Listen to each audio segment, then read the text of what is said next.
to another episode of Office Hours, where we teach you the things they don't teach you in the classroom about creating memorable one-to-one experiences for the folks that you want to do business with. I'm pumped for my guest today for two reasons. One of the best experiences I've ever had as a speaker was right here, had with Amelia and her team at Saastr. But I am also super excited because Amelia knows what all event marketers need to know about creating really good events experiences. So Amelia, who is the GM and SVP over there at Saastr, thank you so much for joining me on this episode of Office Hours. I am stoked. Thanks for having me. So I am thrilled to chat with you today because events have been like the secret weapon for a lot of marketers who were completely thrown off guard by last year's pandemic. They were trying to find new, meaningful ways to build connection, build community with the folks that they want to do business with. And there were some folks that like totally crushed it, and some folks who created additional noise for the rest of us to have to compete for eyeballs for. Is that what you were seeing on your end as well too? Yeah, for sure, right? Like we, not only does Saastr have its own community, right? So we've done in-person events, which people know us for. We pivoted to doing online. Now we're making a return to do both in-person and digital. But we also work with a ton of companies like yourself. At Alice, we have a lot of sponsors who participate in our community. So, you know, we're talking to hundreds and hundreds of SaaS companies who either did their own events or teamed up with Saastr. So yeah, that's really what I found too, right? It was like, first there was sort of a lull of what are we all gonna do, right? Yeah. Like we were even looking around like, what are we all doing here? Right. What do we do now? Suddenly you have all this demand, right, of people who are trying to figure out what to do next. And you have all this budget, like all this field marketing budget that was either already earmarked or, you know, set aside for things like field events, whether it's Saastr or others, you know, Dreamforce. And then suddenly you can't deploy that capital there. And people do use it, to your point, right, as a way to drive connections. Like usually they're in different areas, you know, different locations. You can do a lot of things at events, right? It's not just, oh, let me grab somebody who comes by the booth, have a really good conversation with them. Like that's part of it, right? But I see that as like baseline. Like you also want to do something with your customers. You want to talk to the people who are already in your funnel, right? Like get some pipeline acceleration going, like close those deals that you had pending. There's so much more. You could talk to the other sponsors. Like our sponsors love talking to one another, right? They're always like, oh, yeah, I went over there and talked to like Bendo or talked to like Gainsight, and suddenly like we're teaming up too. I'm like, great, like make connections, right? Yes. I call that the professional meet cute. You know, like when you just like happen to be stationed next to somebody else's booth and you're like, oh, hey, what do you do? That's so cool. We should find a way to like partner. Or you're in line, them, right? Yeah. Or you're in line for coffee. Yeah. Whatever it may be, right? And I love things like Alice because of the gifting element, right? Like one of our companies brought something where they were like, oh, we brought gifts for all the other sponsors who are our neighbors, right? We wanted to like foster this meet cute that you're talking about and like make it stick with them. And they're like, we got so much ROI from it just by like talking to our neighbors who had a neighboring booth. But anyway, right? Like there was this pent up demand of like field marketing budgets, and people were like, okay, what are we going to do next? So for us, right, because we work with a lot of different SaaS verticals and companies, we saw a 100x increase in like digital media, right, at Saastr and for other brands. And that encompassed everything from like newsletters, digital events, which obviously emerged as like a top contender, smaller virtual, like either happy hours, cooking classes, interactions, right, some small group online activities. But everything digital sort of just exploded in the last year. Yeah, it's been really interesting too. And I like that you brought up a couple of these more non-traditional, like person-based experiences, not professional-based experiences, because I think one of the things we're noticing as well too on our end is that people aren't necessarily focused on the industry-based conference. They're also now starting to fold in like, what's the interest-based experience that we can create for folks? Yeah. And I think that's something we kept in mind, right, as we went from in-person to digital. Like it's funny because now that we're planning a return to in-person, right, like we're planning on having our Saastr Angle event this fall. I'm going to say hybrid loosely and put in air quotes for those who are watching versus listening. Like loosely, we like to call it perpendicular, right? It's like two perpendicular experiences. Like there's one in person, there's one digital. They converge at some paths, but hybrid is really like almost like a lazy marketing like word, I want to say. Oh my gosh, we have to go into this. Wait, like let's talk more about this. So Let's hybrid, chat. it's for the lazier marketers. Well, tell me more. Unpack this for me. Okay, let me unpack perpendicular for you. Okay. I think hybrid has become this amorphous term, right? I've used it, I'm sure you've used it. We've all used this word of like, well, hybrid meaning in person and digital. But like where those paths meet is so different for everyone. Like the definition's different, like the bar is different, right? Like, what does this mean? Like I've seen other like commercial things go hybrid now, right? Especially like if you watch sports, right? They're sort of doing mixed in person with, obviously you can watch it on TV. That sort of thing, sort of some live events are doing that. There's some shows starting to, like some smaller concerts that are coming back and doing that, right? Where it's like, okay, hybrid has sort of become amorphous, I think, for me and for many marketers with streaming. It's like, oh, well, it's a hybrid event because I'm just going to stream whatever we're doing to the internet, right? Which I'm like, well, we've been doing that. Everyone's been doing that for years. Like a lot of conferences beam out what they're doing. Apple's keynotes are, by definition, they've been hybrid for forever, right? It's always like, they've got an audience in front of them and then everyone else on planet Earth is watching it online, right? So I'm like, okay, so that's a hybrid event. I think hybrid and streaming have become so synonymous that we don't like to use this term when we do our event planning, right? Because I'm like, fine, yeah, sure, it's hybrid. We're going to stream the speakers from the stages to the digital component, right? So people can watch if they can't make it. Maybe they can't make it for various reasons now versus before, right? Maybe before it was budget, but maybe now it's they're still in lockdown, but we're fully allowed, or they're not comfortable yet leaving their house, or just maybe they want to leave their house, but they don't want to sit next to 4,000 other people. Comfortability levels are different, right?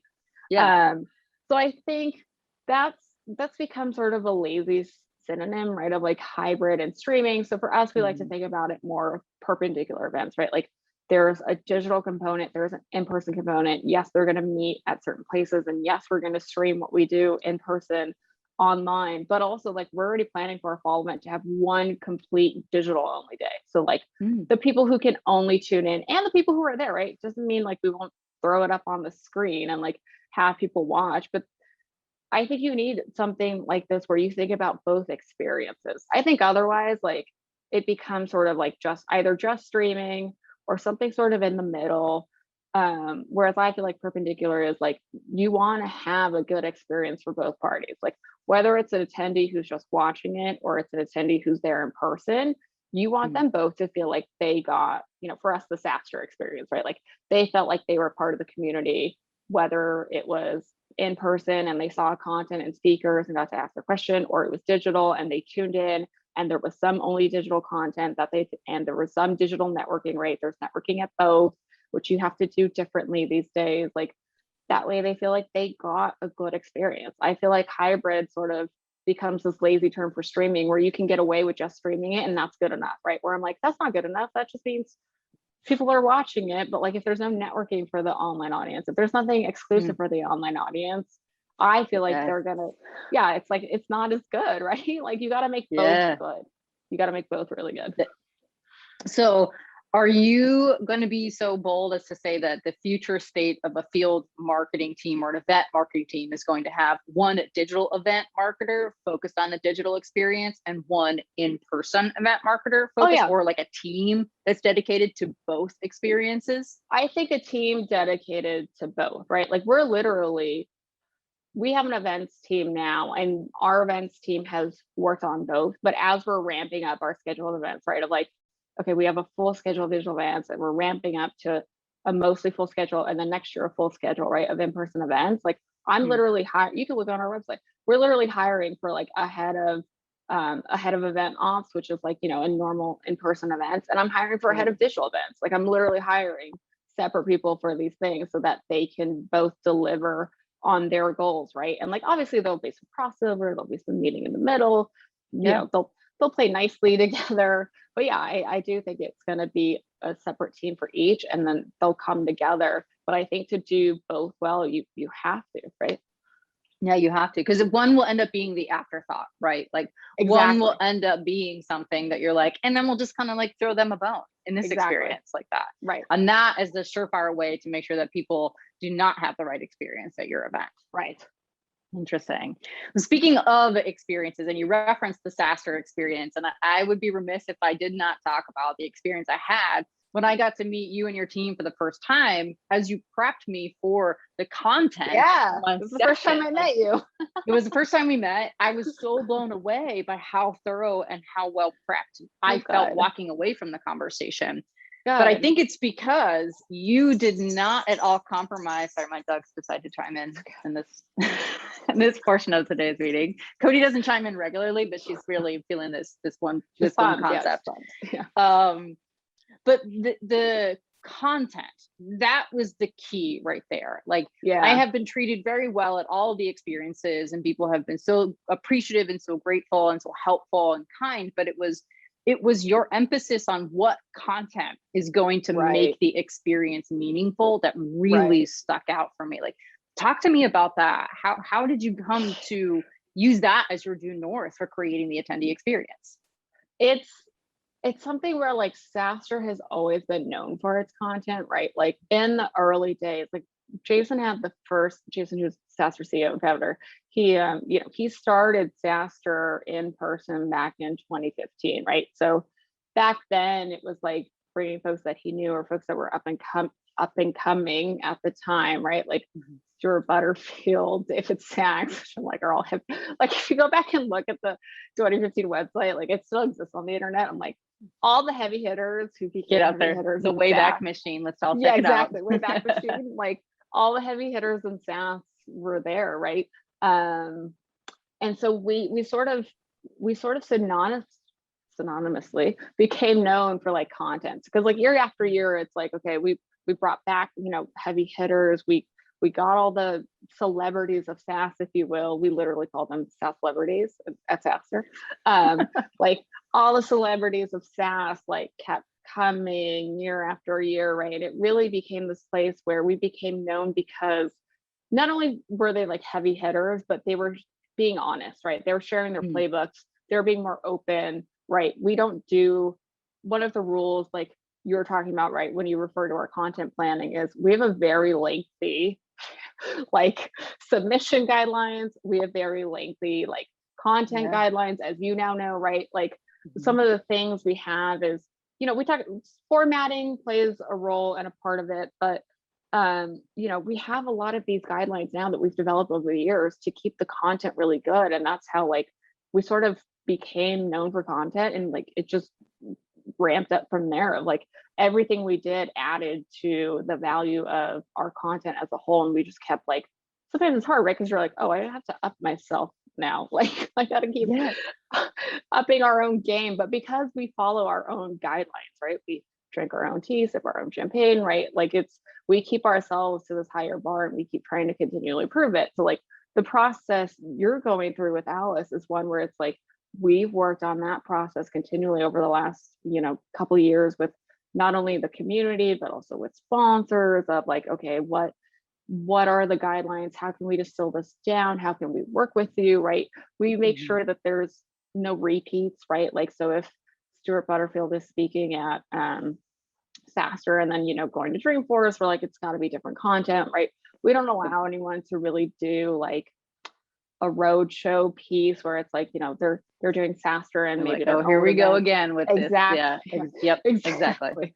So it's like, and sometimes, right, we have some of those players who are like doing that side of thing, right? So we work extra hard if it's like, I know like in the last year, a lot of the heavy hitters came out with their own books, right? Like Rob Bernstein from Coupa, Jeff Lawson from Twilio, Todd McKinnon from Okta, like they all came out with their own books, right?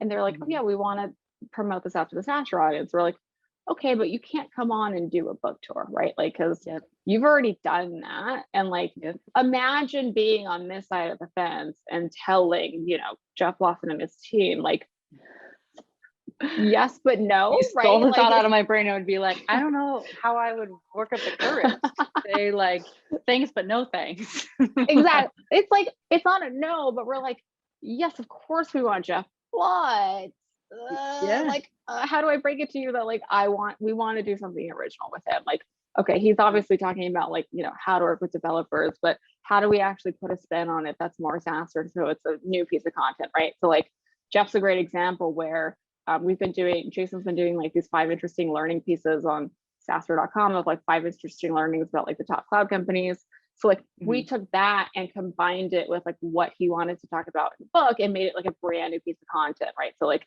Nice. they chatted about it together. It was not something that he had previously really been talking about because, you know, we basically put our own content in about where we see Twilio going, and like bridge that gap there and made a new piece of content, right? So it's Nice. it's something where it takes a lot of guts, right, to tell these people, thanks, but let me, like, yes, I really want you. I think sometimes, right, it's hard because you're like, I really want this speaker, and like I Right. want to say yes to whatever they want under the sun and planet Earth that I could possibly give them. And usually that means you're taking whatever piece of content they've already like ran or something they, you know, their PR team has said yes to, or something that, like, there's been a few times, right, where we've worked with high profile staff speakers and they're like, okay, these are like sort of the approved areas you can go down. And then, you know, we get on with them and it's actually less formal than that. We try and get like, you know, still the tactical bits out of folks. So it's something, again, like we've built upon it. We've obviously ground tested it. We know our audience, right? So we always stress like, okay, like let's work with you on crafting a topic that's new, original, it's inclusive, right? We have a strict no manels rule, which I know, you know, like, Yep. like all that stuff, right? When we try to get new voices, we have a new voices rule internally. We're like, okay, if it's some repeat speakers and some heavy hitters, we have to make sure we're also bringing in new voices. Or we've got to make sure, you know, or sometimes we pair people together that sometimes they don't know each other before we pair them together for a session. We're like, hey, we want to pair this new voice with someone who's like more of a heavy hitter. Like, what do you guys think about this sort of curveball topic? So it's a lot of content planning and meeting. You know, we have a cred PR who helps us on our content side. We have like an internal teams involved in content. And it's also something where it's like, I've instilled it in everyone, right? Like, I think something you probably noticed with us is like, I was on your call because you guys are like, sometimes the content team and I like divide and conquer some things. And we've been doing these sort of prep calls. We made them mandatory as, you know, last year sort of happened because before, when it was in person, it's right, you can meet up, you can go over it with them, like people in the green room, right? You can just, it's kind of easier for in-person events to like sort of do the talking points on the fly.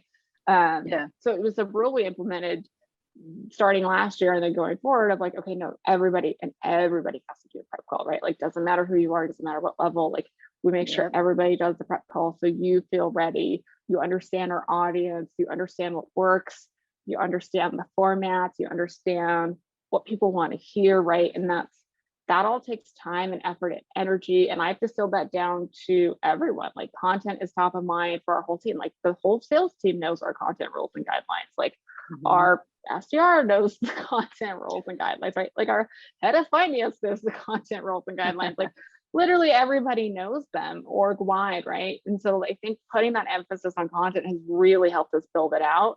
And then we continue to evolve it, right? We're always like, oh, okay, like we saw like this format worked a little better. Oh, this speaker did it this way. That worked really well. Like, why don't we try that idea with other speakers, right? So we just keep raising the bar. So it's sometimes it's hard to top ourselves, right? We have this in-person event coming up in September. And I was like, we've literally had almost every high profile SaaS speaker come and speak at a digital event. So like the bar to come speak at our in-person event has gotten like so incredibly.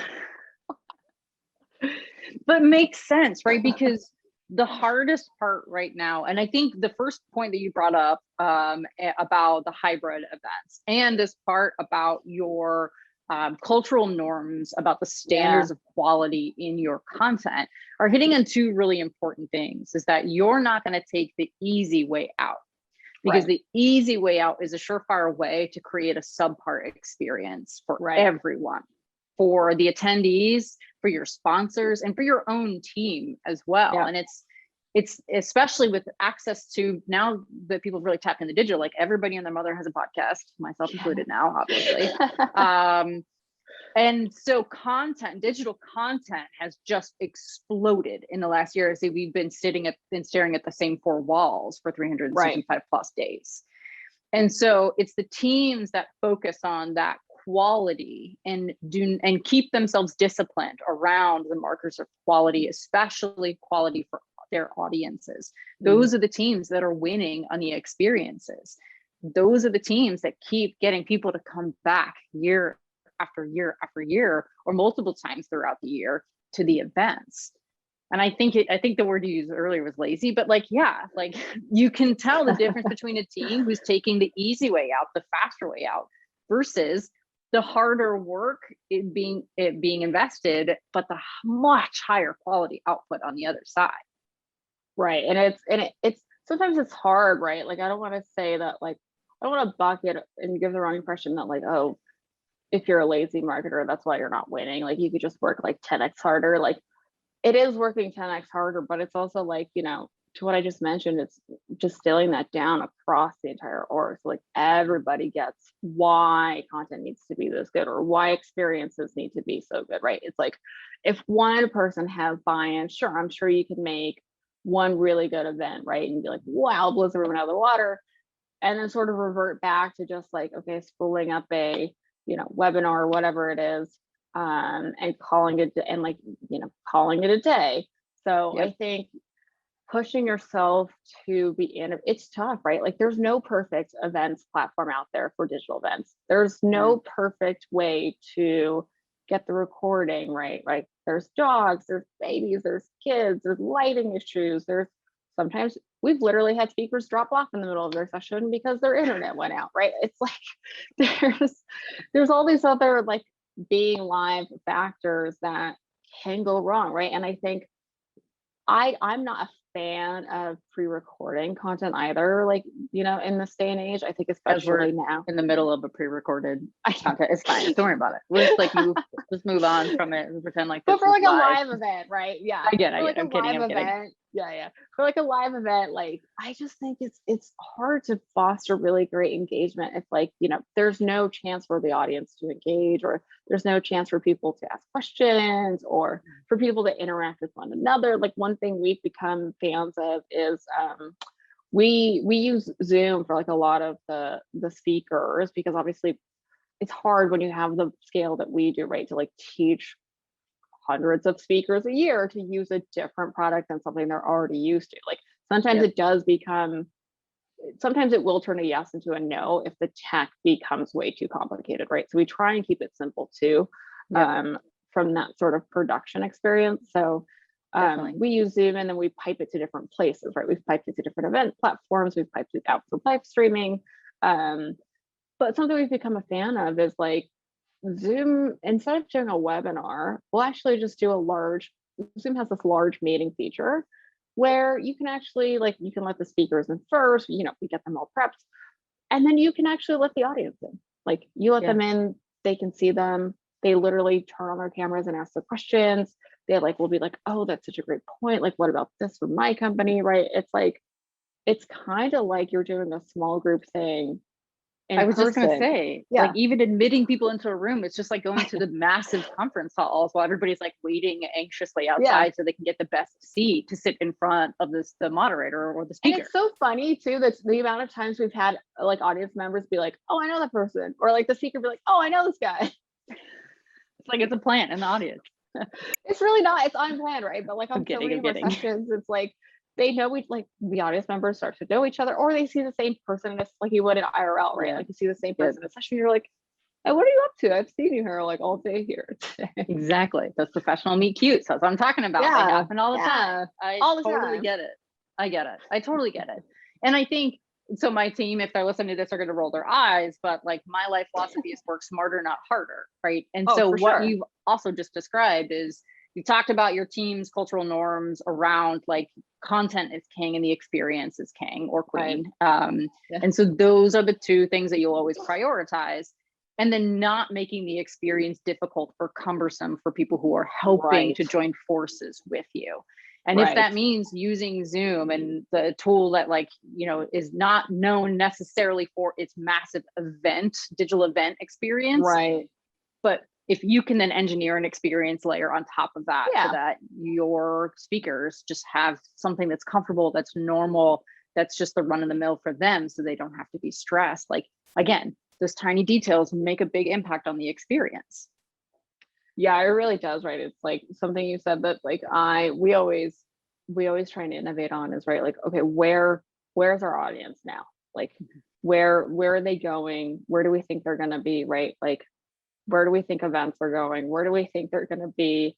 And how can we manufacture that experience so that there's different experiences of different sizes, right? Like, yes, we have keynotes at our events, right? We have smaller, but then we have smaller workshops that are more like a couple hundred, or like a few, like one to few, one to many, like, we one-on-one. We've always had like networking via several different apps, right? Like, we've had networking for years to foster like more one-on-one personalized engagements. We've done things like, speed networking, we've done recruiting fairs, like try and get, more people to have sort of those professional meet cutes you're talking about, right? So it's like, yes, you're going to this community gathering at Saastr, right? And yes, there's going to be times where there's more people around. There's going to be times where there's less people around, or there's going to be times where you go to a one-on-one meeting, or you go to a meeting with 20 other folks, right? It's like,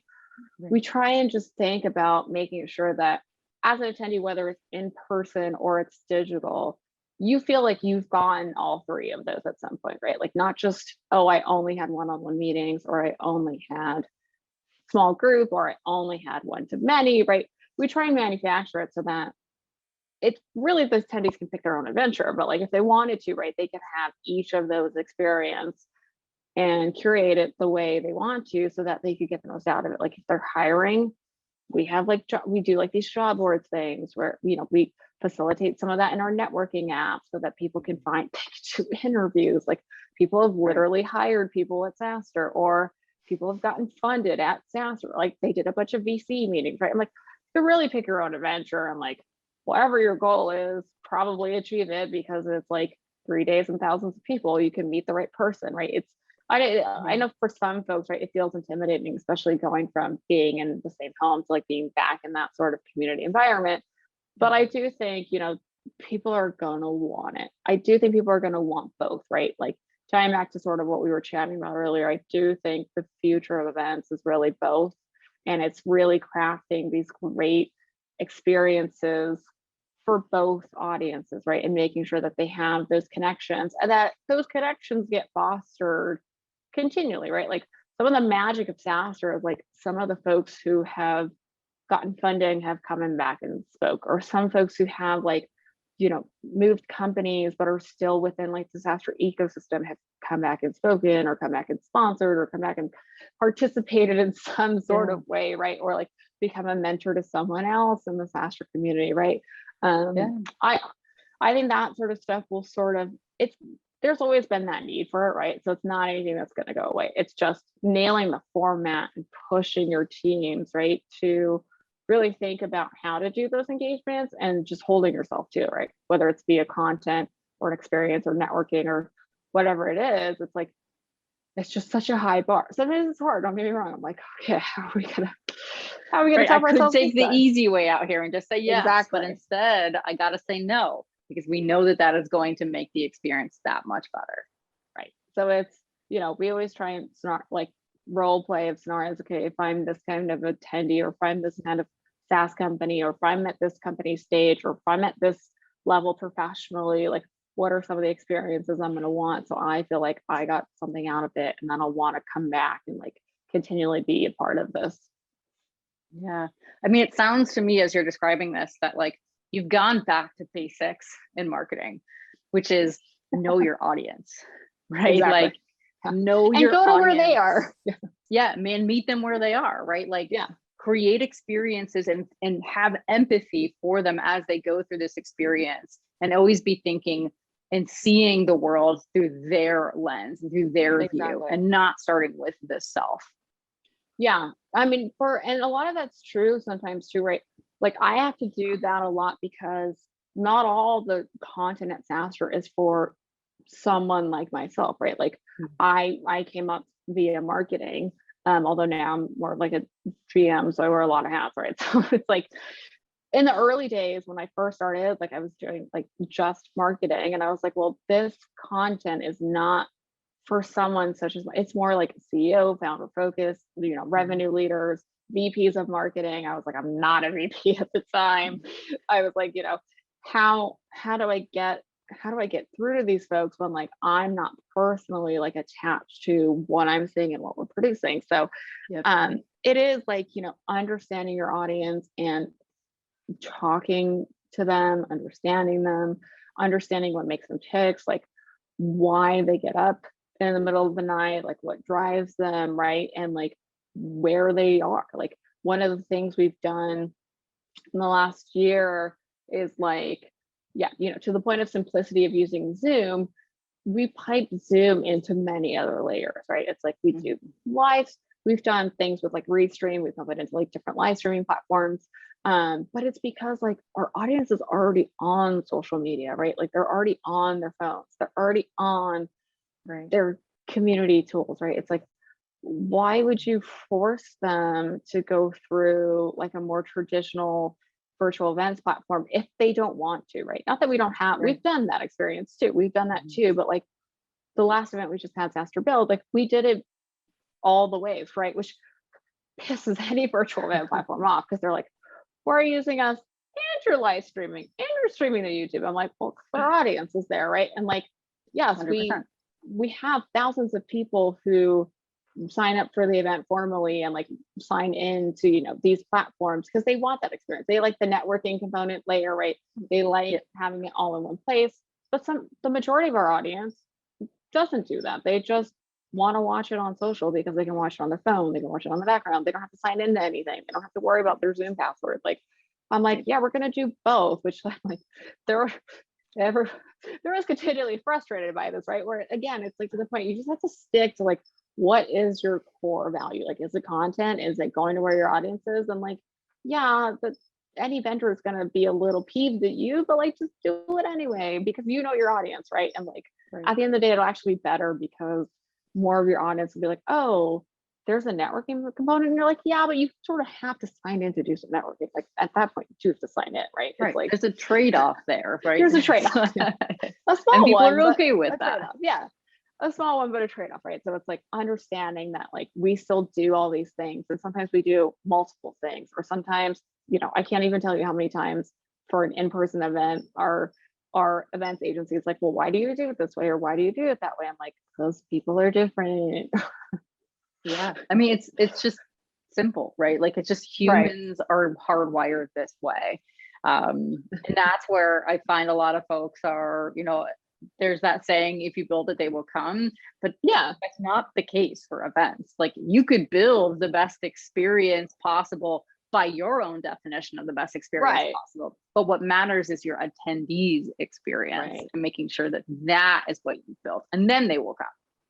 Yeah, I agree with you, right? And I think what you guys are doing over at Alice is super important, right? Of making it personal, getting people to come, thinking about experiences, right? Or more traditional gifting, the way you guys have done it. I think that's all important because to your point, like nobody has to use any SaaS platform out there, right? Like nobody has to use Alice, nobody has to come to Saastr, but Mhm. they do because if you build these experiences and people have a good one, they'll want to come back, right? They'll want to re-engage with you. Like for more traditional SaaS platform like yourself, right? It's like, yes, marketer turnover in marketing is tough, right? Because you're continually having to resell not only to the business, but then to Yeah. that person, right? So if that person has a good experience, the chances they're going to want to buy Alice and use it at their new company is higher, right? If they had a good experience the first time. So then you actually expand upon this sort of high turnover marketing because you've won that business that they used to be at over and you've won their new business, right? So I just think crushing it from the experience side has so many benefits.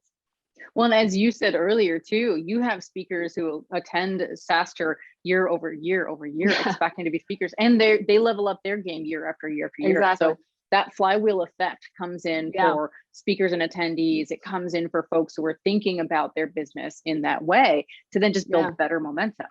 The way we yep, think about exactly. it is like the more moments you make that are personalized or personal, the more momentum you have in that flywheel, the faster it's going Yeah, to spin and the more efficient that it's going to spin. yeah, couldn't agree more. Excellent. Well, before we hang up, I have one final question. And Okay. of all the things that we've talked about today, I can imagine someone is reevaluating their approach to their events, but they might be feeling a little overwhelmed. Where should someone start if they really do want to evaluate this experience? What's that starting point for them?